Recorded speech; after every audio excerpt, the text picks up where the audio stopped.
ఈ రోజే డౌన్లోడ్ చేయండి, మీ ఫేవరెట్ షోస్ చూడండి. ఏ పోటీలో అయినా గెలవాలంటే ఏముండాలి? టాలెంట్. నీ దగ్గర అదే మిస్సు.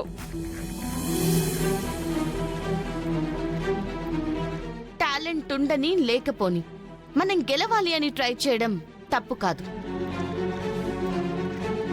కానీ అవతల వాళ్ళు నాశనం అయిపోవాలి అనుకోవడం కరెక్టా? కాదు. మరి విషయం తెలిసి కూడా ఎందుకు చేసావు ఈ పని?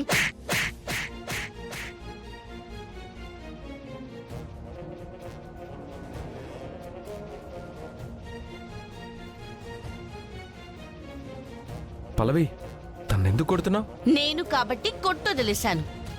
నీ గొంతు పోవడానికి కారణం వీడే అని తెలిస్తే ఇక్కడే చంపేసేవాడివి. ఏంటి? చరణ్ గొంతు పోవడానికి కారణం అతనా? అవును.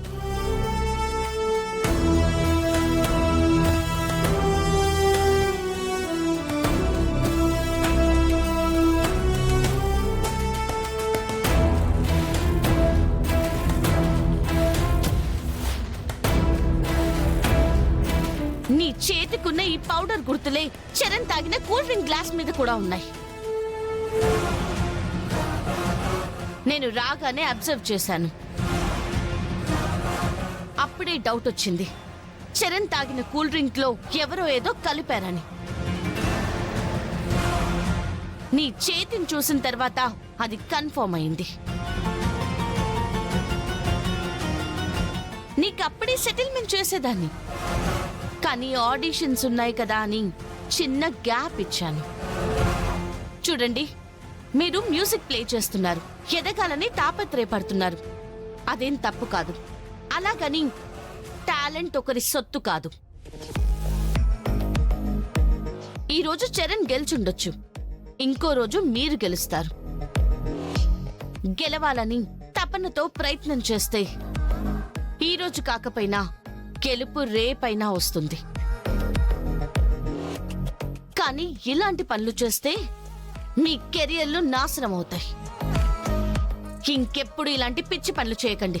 వెళ్ళండి.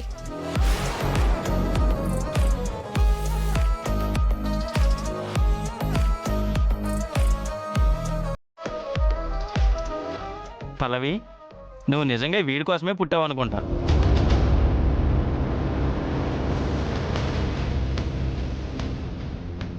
అవును, ఫస్ట్ టైం అందరం ఆల్బమ్ ఛాన్స్ కోసం వెయిట్ చేస్తున్నప్పుడు పెన్ డ్రైవ్ మిస్ అయిపోతే అది తీసుకొచ్చి ఛాన్స్ మిస్ అవ్వకుండా వీడిని గెలిపించావు.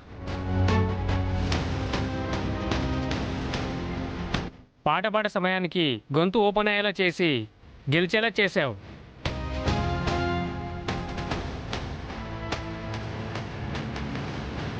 నువ్వు ఇంట్లో కాదు, వీడి పక్కనుంటే వీడికి తిరిగే ఉండదు.